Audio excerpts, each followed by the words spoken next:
My name is Ed Mitzner, and I'm the owner of a 1929 Henderson KJ. I purchased this from an old-timer over in Santa Ana in 1968, and it wasn't in running condition. It was on the wheels, but it wasn't in running condition. The magneto was shot, and it didn't have an oil pump, so it took me a while to line up a magneto and an oil pump, and I repainted it and put it together. Just basically got it in running condition was about all it did.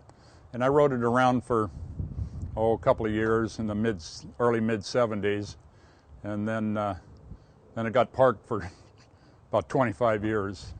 I always intended to restore it, but as time passed, and it never happened. But by around 1997, I was getting more interested, and I started doing a collection of all the parts that I needed to restore it to as close to original condition as I could get it. And by 1990, I retired in 92, I retired in 2002, but by 2004 I had everything I needed to start restoration, and I started the restoration in 2004, and I actually finished the restoration on June the 9th, 2006, when I put the license plate on it. That was the final thing, and rolled it out into the driveway, kicked it 3 times, it started, and I went for a ride around the neighborhood. But as far as the restoration, I did it all myself. I mean, I had things done, the plating, of course, and the painting, and the seat reupholstering, and the engine was originally in pretty good condition, but then last year it was starting to have some problems, so I took it out and I completely went through the engine myself, put new pistons, rings, rod bearings. The main bearings were in pretty good shape. Rod bearing needed replacing, and basically did a kind of minor rebuild on it and put it back together. I got it, and I've got about 120 miles on it since I put the engine back in. But basically it's an inline 4-cylinder, 80 cubic inch, overhead valve on the intake. It's an intake over exhaust, referred to as an F-head.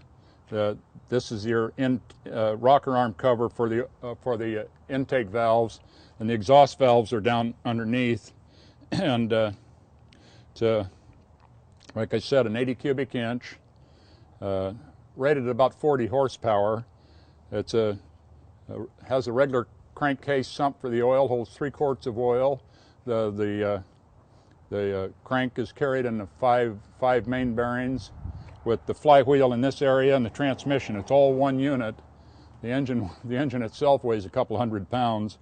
The whole bike probably a little under 600 pounds. The transmission is a 3-speed transmission. It's a foot clutch, hand shift. We've got the rear brake, which is a contracting band brake. It's not a brake shoe in a drum, but it's a contracting band. We can probably get a picture of that later. And then it's got a drum front brake, and on the left twist grip is your spark, advance, and retard, and of course the throttle on the right-hand side.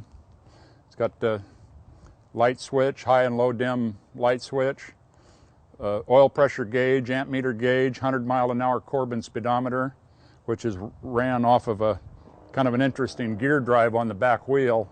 A lot of people get a kick out of that. They ask me, what's the big gear back there? And I go, well, that's the speedometer drive. And so that's the way the speedometer's operated. It's got a Messenger number 3 cushion suspension, which was standard equipment on the KJs.